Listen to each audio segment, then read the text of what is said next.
আজকে মাছের বারবিকিউ করব। তো এখানে হলো হাফ কেজির চেয়ে একটু বড় হবে একটা তেলাপিয়া মাছ নিয়ে নিছি।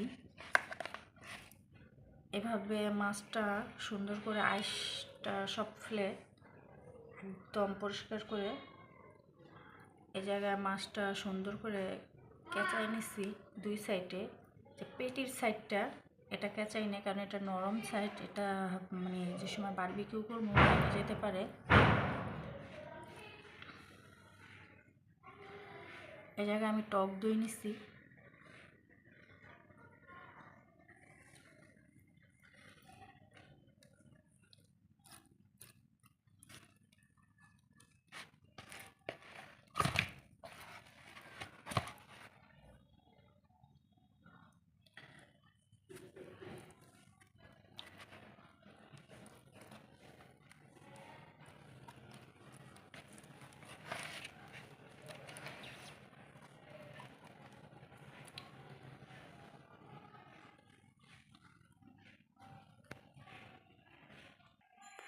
এই জায়গায় আমি রসুন বাটা রাখছি, লবণ আর মরিচের গুঁড়া, আর এখানে হয়েছে বারবিকিউর মশলা, জিরা আর ধনিয়ার গুঁড়া একসাথে মিশানো।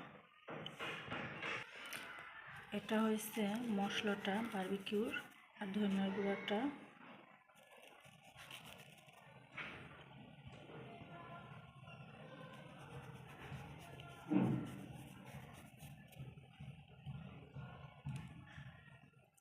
ঝালটা একটু পরিমাণ মতো।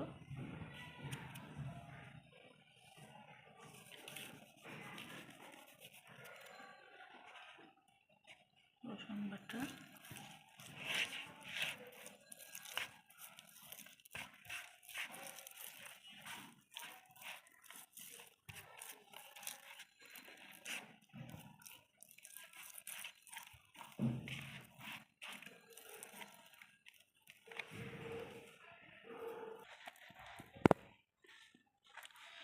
এটা আমার মাছটা ম্যারিনেট করা হয়ে গেছে।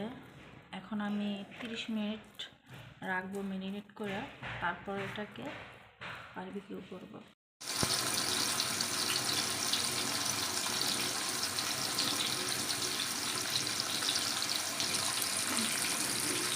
মশলাটা তো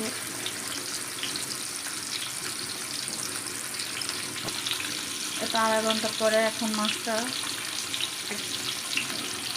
গরম করে তেলে দিয়ে দিচ্ছি।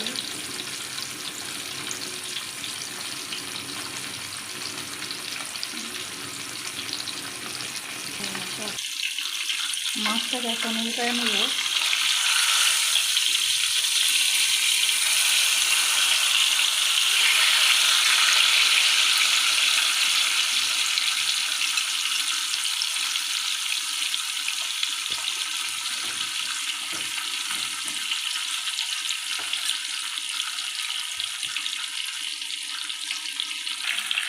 আসলে মাছটা একটু ভেঙে গেছে, কারণ ফ্রাই প্যানটা মানে ছোট হয়ে গেছে মাছটার জন্য। মাছটা একটু ঘুরাইতে উল্টাইতে পাল্টাইতে একটু সমস্যা হইতেছে, কারণ মাছটা অনেক বড়, এটাতে হইতেছে না, এই জন্য একটু ভেঙে গেছে এই জায়গাটাতে।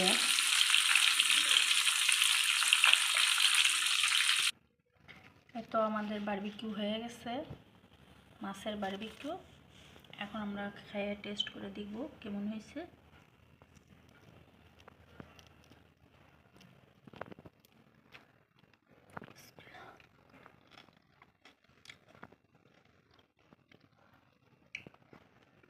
গরম।